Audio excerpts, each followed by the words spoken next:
네, 안녕하세요. 주식은 역시 끼리끼리새 끼리십니다. 안녕하세요, 끼리분들. 자, 끼리분들, 오늘 또 잘 보내셨나요? 오늘은 어떤 일이 있었는지 바로 보도록 하겠습니다. 첫 번째 뉴스. 슈퍼사이클 조선업, 이런 얘기 정말 많이 들어봤죠? 그런데 최근 주가는 계속 하락하고 있다고 합니다. 왜 하락하는지 보도록 할게요. 그리고 두 번째, 한샘 매각 이슈가 나오고 있죠. 그런데 지금보다 2배 가격에 팔 수 있다고 합니다. 다음으로는 최근 들어 화장품 주식이 좋지 않다고 하는데요.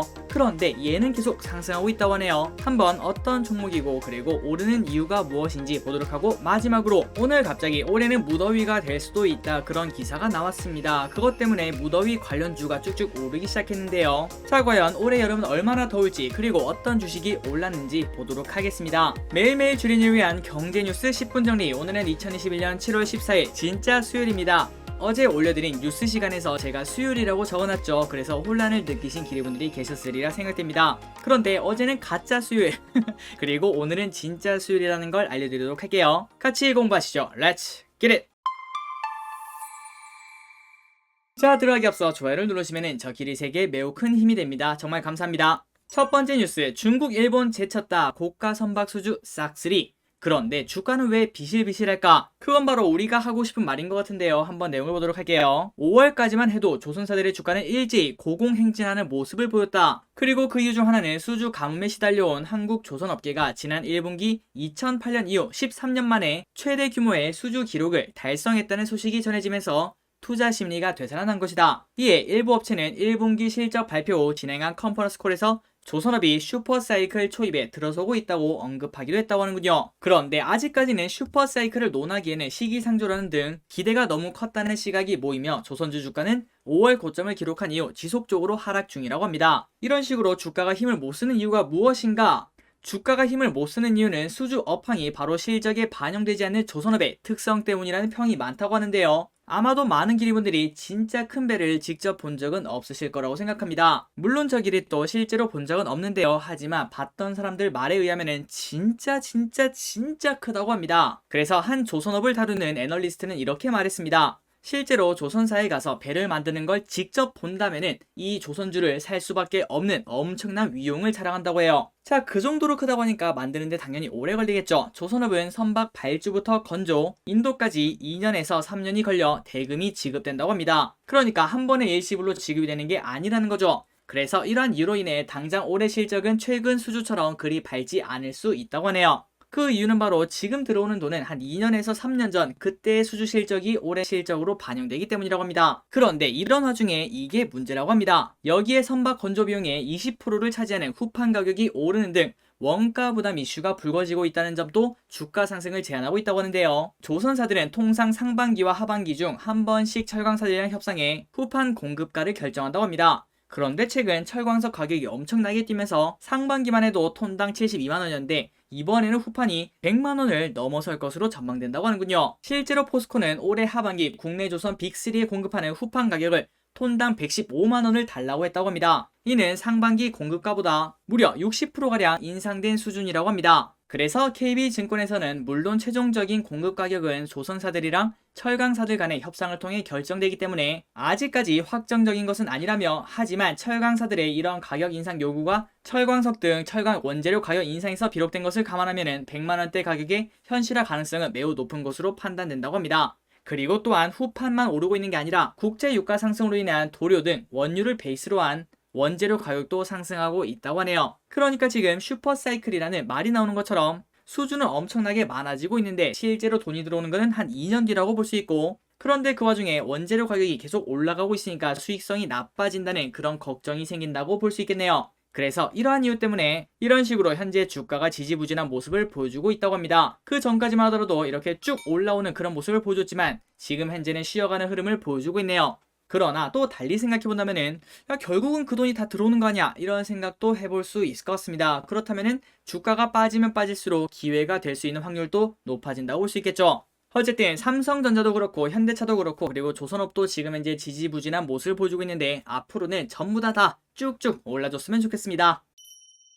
최저임금 급등, 알바 줄이는 수 밖에 무인 편의점이 벌써 1000곳을 넘어가고 있다고 하는데요. 저 길이 또 근처에 있으면 한 번쯤 가보고 싶습니다. 어떤 식으로 작동하고 그리고 보안은 어떻게 되는지 그게 되게 궁금한데요. 자, 아래 보시면은 이런 식으로 무인 편의점이 생겼다고 합니다. 그리고 여기 위에 보시면은 카메라가 여기저기 많이 달린 걸 확인할 수 있네요. 국내 편의점 업계가 무인 매장 확대에 속도를 내고 있다. 최저임금이 지속적으로 늘어날 수밖에 없는 상황이고, 그리고 기피 시간대 등에서도 인력을 구하는 것도 어려워지고 있어서다. 그래서 이런 이유 때문에 무인화 트렌드는 더 속도가 붙을 것으로 보고 있고, 어느덧 국내 무인 편의점 수는 지난달 말 기준 1000개가 넘는다고 하는군요. 그리고 여기에는 정말 특이하게도 낮에는 유인, 그러니까 사람이 운영하고 밤에는 무인으로 운영하는 하이브리드 점포도 포함된 숫자라고 합니다. 자, 전국 편의점 수 45,000여 개, 진짜 많군요. 이 중에 무인 매장은 아직까지 2.2%밖에 되지 않는다고 하는데요. 그런데 여기서 볼 점이 있다고 합니다. 편의점은 대부분 24시간 365일을 운영을 해야겠죠. 그게 원칙이라고 합니다. 이 때문에 가맹점주들은 손님이 없는 새벽 2시에서 새벽 6시까지도 인건비를 써가며 매장 문을 열어야 했는데요. 방금 전에 보셨던 하이브리드는 이 같은 단점을 보완했다고 하는군요. 평일 새벽에는 사람을 쓰지 않고 하이브리드로 전환을 하면은 내년도 최저임금 기준 총 110만원의 인건비를 절약할 수 있다고 하네요. 그리고 하이브리드뿐만 아니라 완전 무인 매장도 있는데요. 다만 무인 매장은 술이랑 담배를 팔 수 없기 때문에 수익성은 그렇게 좋지만은 않다고 합니다. 한 편의점주는 특히 담배 매출 비중이 40%에 달해서 유흥가에서는 무인 점포를 꿈도 못 꾼다고 하네요. 요즘 아파트에 보면은 그런 거 맞죠? 아이스크림 매장인데 무인으로 운영되는 아이스크림 매장. 그런 것처럼 편의점도 그런 식으로 바뀌고 이제 담배 같은 거는 자판기로 바뀌지 않을까 이렇게 볼 수 있겠네요. 다음입니다. 인테리어 1위 한샘 매물로 나왔다. 국내 1위의 종합가구 인테리어 업체 한샘이 인수합병 매물로 나왔다. 그리고 이미 지금 현재 협상을 진행하고 있다고 하는데요. 한샘 측은 주당 25만원을 희망하는데 이를 거래 대상 주식수로 환산하면 규모가 약 1조 7천억에 달하는 또 하나의 빅딜이라고 합니다. 현재 한샘 주가는 11만 5천원밖에 되지 않는데 여기에 2배 가까운 그런 값을 원한다는 게 특이점이라고 볼 수 있겠죠. 물론 협상 과정에서 가격이 조정될 여지가 있지만 인수 의지가 강하기 때문에 이를 수용한 가능성도 높다고 합니다. 참고로 한샘은 이렇게 인수합병 시장에 나온 게 처음은 아니라고 하는데요. 2년 전에 글로벌 PEF 칼라일, 국내 PEF MBK 파트너스를 비롯해 CJ 등 대기업과 매각 논의를 진행했다고 합니다. 하지만 당시에 주당 20만원을 원했는데 그때는 너무 비싸다, 아니 지나치게 비싸다라는 인식에 결국 매각은 결렬했다고 하는데요. 하지만 2년 반이 지난 이 시점에서는 한샘의 몸값은 주당 25만원으로 껑충 뛰었다고 합니다. 그 이유는 기리분들이 아마도 알고 계실 거라고 생각합니다. 아파트 인테리어 시장의 폭발적 수요가 배경이라고 하는군요. 자, 그래서 어제 저녁, 그러니까 장 끝나고 난 다음에 한샘 매각 이슈가 나오니까 오늘 이렇게 주가가 완전 널뛰기를 하는 걸 확인할 수 있습니다. 지금 현재 한샘에서 원하는 거는 주당 25만원까지 원한다고 하는데 과연 주가는 어디까지 올라갈지 그런 것도 관심 있게 보면 좋을 것 같네요. 그나저나 제가 알기로는 뉴스가 분명히 장 끝나고 나온 걸로 알고 있는데 하지만 주가는 어제부터 이렇게 쭉 올라가는 걸 확인할 수 있습니다. 이 말은 어딘가에서 정보가 샜다라고 생각을 당연히 해볼 수 있겠죠. 다음입니다. 20일부터 열돔, 더위 더 세진다. 2018년 최악 폭염 다시 오나? 아주 무시무시한 제목입니다. 33도 안팎의 때이른 폭염이 전국을 덮치고 있다. 오늘 덥네요 기리분들. 더위 조심하세요. 장마가 끝나는 21일부터는 한층 강한 더위가 찾아올 것으로 예상된다고 합니다. 폭염이 평년보다 열흘가량 빨리 시작되면서 2018년 역대급 폭염이 재현되는 거 아니냐는 우려가 나오고 있다고 하네요. 자, 이런 뉴스가 오늘 갑자기 나오니까 파세코 그리고 신일전자 선풍기 관련주라고 볼 수 있겠죠. 이뿐만 아니라 이제 폭염 관련주가 조금씩 고개를 드는 걸 확인할 수 있습니다. 그리고 앞으로 더워지면 더워질수록 이런 주식들은 조금 더 올라갈 확률이 당연히 존재하고 있겠죠. 올해 더위가 역대급이 될 수도 있다고 하니까 더위 관련주, 무더위 관련주를 한번 공부해 보시는 것도 좋을 것 같습니다. 물론 큰 돈으로 하면 안 되겠죠. 당연히 테마주니까요. 다음입니다. 8조 대여 현대오일뱅크 IPO 추진. IPO가 쭉쭉 계속 몰려오고 있습니다. 그것도 대여만 오고 있네요. 자, 현대오일뱅크가 주관사를 재선정하고 IPO 준비 절차에 속도를 내기로 했다. 내년 대여를 잡기 위해 증권사 간 치열한 경쟁이 벌어질 전망이다. 현대오일뱅크는 최근 국내외 주요 증권사에 상장을 위한 입찰 제한 요청서를 보냈다. 다음 달 초까지 제안서를 받은 뒤에 주관사를 선정할 계획이라고 합니다. 티몬 그리고 위메프 이커머스 3강 틈새 살아남기 위해서 안간 힘을 쓰고 있다고 하는데요. 국내에서 처음으로 온라인 쇼핑몰 시대를 연 인터파크가 실적 부진 끝에 지난 12일 인수합병 시장에 매물로 나왔다. 인터파크와 경쟁했지만 결국 비슷한 처지가 된 티몬 그리고 위메프의 고민도 깊어지고 있다고 하는데요. 지금 현재는 네이버, 신세계, 쿠팡 등 3강 구도로 굳어지고 있는 가운데 중소업체인 티몬과 위메프는 생존을 위해 체질 개선에 나서고 있다고 합니다. 자, 일단 티몬 같은 경우에는 신사업 진출과 함께 콘텐츠 강화에 나섰다고 하고요. 참고로 티몬은 연내 코스닥 상장을 목표로 외형을 확대하기 위한 전략을 사용하고 있다고 합니다. 그리고 한때 쿠팡과 외형 확대 경쟁을 벌이기도 했던 위메프는 외형 성장 대신에 이제는 수익성 강화에 주력하고 있다고 하는데요. 위메프는 올해 9년 만에 수장을 교체한 후 서비스별로 특화된 버티컬 커머스로 돌파구를 찾고 있으며 지난 5월에는 여행, 공연 전용 어플리케이션 W 여행컬처를 출시했다고 합니다. 이 앱 W 여행컬처 같은 경우에는 숙박 그리고 항공권, 공연 티켓 예매 등을 할 수 있는 그런 거를 만들었다고 하는군요. 자, 이런 식으로 유통업계에서 고래 3마리가 움직이니까 그 사이에 끼인 티몬 그리고 위메프는 다른 방향으로 공을 들이고 있다고 하네요. 다음입니다. 요정기 수술까지. 세계 1위 넘보는 중국 성형시장. 가면 갈수록 중국 성형시장이 커지고 있다고 하는데요. 한번 보도록 할게요.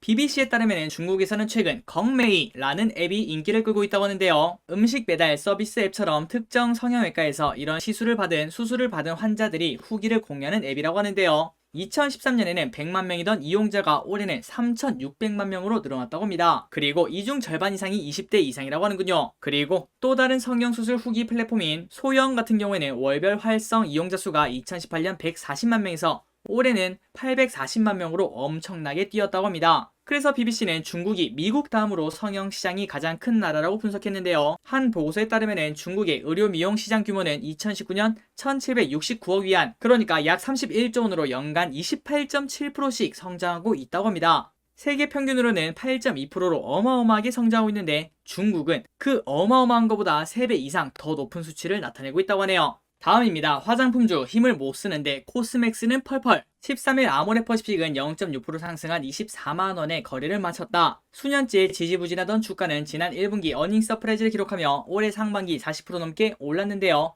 그러나 최근 들어 중국발 기저효과에 대한 부담, 더딘 내수 소비 회복, 코로나19 4차 확산 등 악재가 겹치면서 고점 대비 무려 15%나 빠졌다고 합니다. 그리고 이달 들어 7개 증권사가 아모레퍼시픽의 목표 주가를 하향하는 보고서를 내놨으며 2분기 매출 컨센서스는 한 달 전 대비 3%나 줄었고 그리고 영업이익 또한 12%나 줄었다고 하네요. 자, 그런 와중에도 코스맥스는 계속 연일 쭉쭉 올라가고 있다고 합니다. 증권업계에서는 세계 화장품 제조업자 개발 생산 ODM 1위 업체인 코스맥스에 주목하고 있다. 이날 코스맥스는 1.45% 오른 14만원에 마감했는데요. 코스맥스 주가는 올해 들어 44.85%나 올랐다고 합니다. 그런데 이런 걱정은 있었습니다. 지난해 손소독제 등 위생용품 매출을 뛰어넘지 못할 것이라는 예상이 있었다고 하는데요. 하지만 이제는 2분기 실적도 큰 폭으로 오른 것으로 기대가 된다고 합니다. 자, 이렇게 코스맥스가 잘 나가는 이유가 무엇인가? 바로 중국 시장 때문이라고 하는데요. 2004년 중국 법인을 설립한 이후 2016년 말부터 본격적으로 중국 색조 시장을 공략했다. 지난해 중국에서만 약 4,677억 원의 매출을 올렸으며 중국 매출 비중은 지난해 2분기는 34.6%, 올해 2분기는 41.4%로 조금씩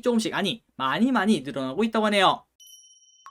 반면 ODM 시장에서 코스맥스랑 경쟁 중인 한국콜마 주가는 최근 약세를 보이고 있다고 합니다. 핵심 자회사인 HK이노엔이 오는 8월 코스닥 시장에 상장할 것으로 알려지면서 이달 들어 주가가 4%나 빠졌다. 이 기여도가 컸던 사업부가 떨어져 나오면서 모회사 주가에 대한 불확실성이 커진 것이라고 합니다. 물론 중국 사업부의 성장성은 높은 추세지만 중국 매출 비중이 아직 10%를 밑도는 것도 문제라고 하고요. 그리고 한국콜마는 국내 화장품 시장 영향을 많이 받다 보니까 코로나19 4차 유행 영향을 크게 받고 있다고 합니다. 그래서 차트를 보시면 코스맥스는 계속 쭉쭉 올라오고 있고 한국콜마는 이렇게 떨어지는 칼날이 되어가는 걸 확인할 수 있죠. 이런 식으로 같은 화장품 ODM 업체인데도 이렇게 온도차가 난다고 합니다. 혹시 기리분들 중에서 이번 기회에 코스맥스라는 기업을 공부하고 싶다면 저 기리시 아래 댓글에다가 링크를 남겨드리도록 할게요. 그 영상을 보시면 코스맥스라는 기업을 이런 기업이구나 이런 생각을 해보실 수 있을 것 같아요. 마지막 뉴스입니다. 기업 하나 보고 끝내보도록 하겠습니다. CS윈드 3분기부터는 베스타스 타워스 인수 효과가 있다고 합니다. 하나투자증권이 14일 CS윈드에 대해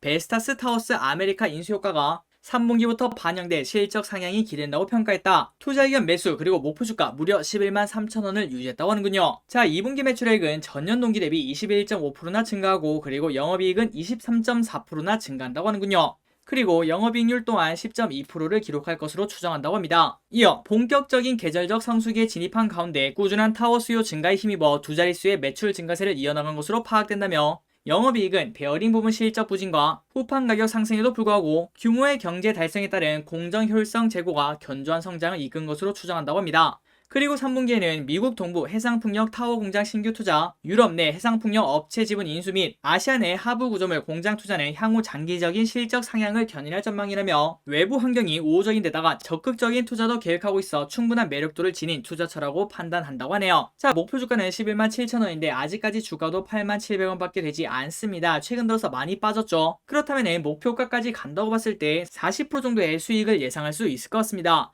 그리고 또한 가면 갈수록 계속 주가는 올라갈 수밖에 없겠죠. 지금 완벽하게 탄소 중립이 난리가 아니겠습니까?